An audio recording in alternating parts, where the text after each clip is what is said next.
Eddie, there's the camera. Eddie, I know, I just knocked out your record, and now I'm ready to knock you out in the ring. Time to put your fists where your big mouth is and sign the core sports contract. 1000% I am going to sign those papers. Don't you worry about that. Because I want to teach you a lesson. And that lesson is going to be me knocking you the fuck out.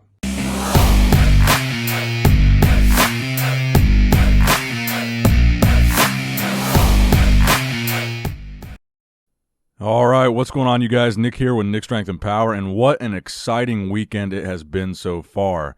So as you guys saw, Thor broke the deadlift world record previously held by Eddie Hall by deadlifting 501 kilograms yesterday at his home gym in Iceland, live streamed on ESPN, on YouTube, and on Core Sports. So that was eventful, but even more eventful than that, immediately after breaking the world record, Hafthor did an interview where he said, he essentially called out Eddie Hall for a boxing match. Now, interestingly enough, he mentioned that Core Sports was going to be promoting this boxing match, and he received a 7-figure contract, which he already signed for a fight with Eddie Hall. Now, that means $1 million plus if you guys are as bad at math as I am.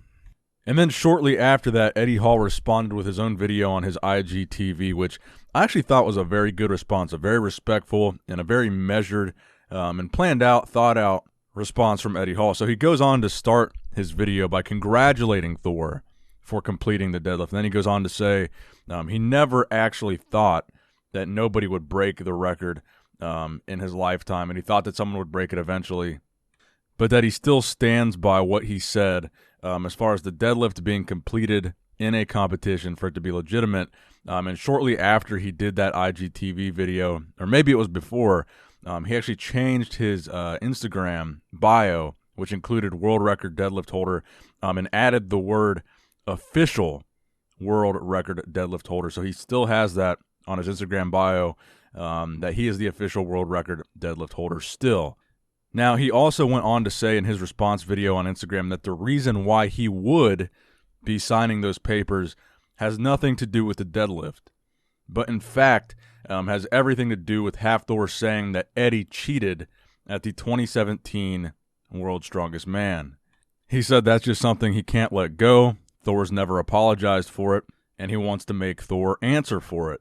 Now, this is something that's actually true. I mean, Thor did have this problem with Eddie way before Eddie said anything about this deadlift. This was back in 2017, where Thor was questioning the legitimacy of Eddie Hall's win.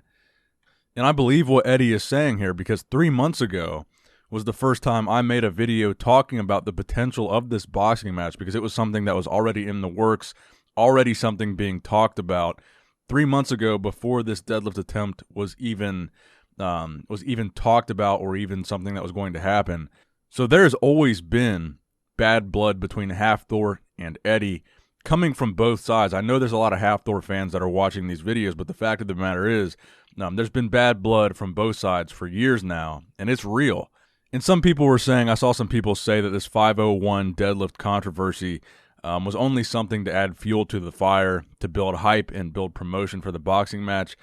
I could see that, but I honestly think the behind-the-scenes beef, the drama between the two, I honestly think that is rooted in something real. And if the 501 kilogram deadlift debate was just a promotional stunt or a marketing stunt, then hats off to them, because they did a very good job of promoting that fight with the 501 kg deadlift, because a lot of people were watching that. Like I said, when I was watching the Rogue live stream yesterday, there's like 400,000 consecutive, or concurrent, I guess the word is, watching that live stream. 400,000 plus viewers watching that live stream at the same time, which is a massive number of people watching a live event on YouTube. If you add up all the views on all the videos that I've done about this 501 kg deadlift and the beef between Eddie and Hafthor, you're talking 5 to 10 million cumulative views on all those videos just leading up to this deadlift. So do I think this fight's going to happen? Absolutely. When do I think it's going to happen? I doubt it's going to be this year in 2020. I think we're going to be looking at a 2021 event. As you guys know, the reopening of the country, they were talking about the last things to reopen, the phase 3 or phase 4 or whatever, would be large events like a football game or something like that. They said those things would be the last things to come back. So a big event like this, obviously they're going to want a large live stream viewing for the fight, but they're going to want to fill up this stadium or wherever this is happening as well to make some money back. And I'm sure the live stream is going to be a pay-per-view, so they'll make plenty of money off of that, but they're still going to want a full stadium to make this live stream look entertaining. I think it'll definitely be interesting to see what kind of endurance or what kind of stamina either of these two guys have in a boxing ring. Obviously, boxing is a sport that is heavily focused on stamina and endurance and speed and conditioning. And Hafthor Bjornsson, for example, he's a guy 6'9" tall, and I believe yesterday he weighed in at 451 pounds before that deadlift. So a lot of people were saying Eddie Hall is going to be at a disadvantage because Hafthor is so tall and has that reach. But I think you got to consider Hafthor is a giant. It's going to be hard for somebody like Hafthor to have conditioning. I mean, we're talking about a guy that is closer to 500 pounds than 400 pounds, 451. How fast can a guy that size really move? And another thing that I think is interesting to think about when it comes to this fight is the fact that Thor said his contract was 7 figures, which means at least $1 million, probably a couple million, let's be honest. And I would expect Eddie would be getting the same thing. So we're talking about anywhere from $2 million plus to both of these guys, $1 million each. To win the World's Strongest Man competition pays what? 50 grand? Nowhere even close to $1 million. Not even close. To win the Mr. Olympia, $500,000, $400,000 to win the Olympia. So isn't it kind of disturbing to see, I don't want to say a fake fight, but kind of an exhibition fight? I mean, obviously this isn't going to be a pro boxing fight. It's going to be hard to have this, who's going to sanction a fight like this? But just to think that, let's just call it a fake fight. A fake fight like this would pay these guys over $1 million each when the sports that they got famous for, strongman, world's strongest man, to win the biggest crown in that sport doesn't even pay, 5% of that $1 million? And I was just as disappointed as everybody else at the end of the deadlift world record thing that Thor did. He did not attempt 520 kilograms. I think he's going to save that for closer to the fight, to use that as another platform to call out Eddie and to make that another marketing ploy. So I think he was saving the 520 for after this announcement of him signing the papers for this fight. But anyway, I'm going to go ahead and roll all those videos for you guys following this video so you guys can see what everybody said for yourselves, and that I'm not just making it all up. So thank you guys for watching. Please give this video a thumbs up if you enjoyed it, and most importantly, let me know in the comment section below, who do you think will win? Hafthor Julius Bjornsson or Eddie the Beast Hall? As always, thank you guys for watching. Nick Strength and Power, signing out.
Come on.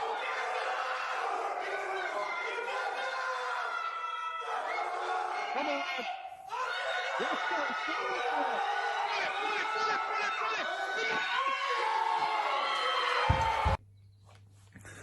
Well, what can I say? Well done to Hafthor Bjornsson today for lifting 501 kilos in his home gym. Genuinely, that's got my respect. From me to you four, big well done. I know what it takes. I still stand by what I say, whereas I think this should be done in a proper competition. Get rid of all that negativity. Prove everybody wrong. I see this here. I had this commissioned by a friend. And he said, what do you want on it? It says at the bottom here, first a deadlift, 500 kilos. I was never naive enough to think anyone would never beat this record, albeit in my lifetime. And I want someone to beat my record. So step up to the mark. Let's do it in the same circumstances. Let's get it in a competition and prove everybody wrong, including myself. Now, regarding your after interview, 1000% I am going to sign those papers. Don't you worry about that. And do you want to know why I'm going to sign those papers? It's not the money. It's not this deadlift feud we've got going on. It's nothing to do with that. It's because you called me a cheat at World's Strongest Man 2017. I can't put it to bed. I can't forget it.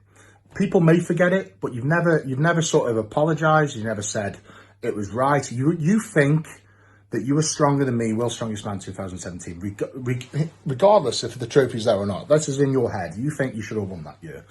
And you let people know that. And I can't have that. I cannot have that. So that is why I'm going to sign these papers, because I want to teach you a lesson. And that lesson is going to be me knocking you the fuck out. Like I did with the World's Strongest Man, I'm always against the odds. You know, I've always been the short guy, the most unathletic guy, person that's never going to deadlift half a ton, never going to win the World's Strongest Man. Proved everybody wrong. And like I'm going to do with this fight for, I don't care if you're 6'9", I don't care if you're a natural giant. I don't care. Like I did with the World's Strongest Man, I'm going to train the hardest, eat the hardest, sleep the hardest, and recover the hardest. I'm going to make sure I do everything in my power to step in that ring and rip your fucking head off. So for, get training. I will see you in the ring in the future, and we're going to get this on. For everybody else, keep being amazing, keep being awesome, keep being positive, and I'll see you all soon. Big love, the beast. Take care.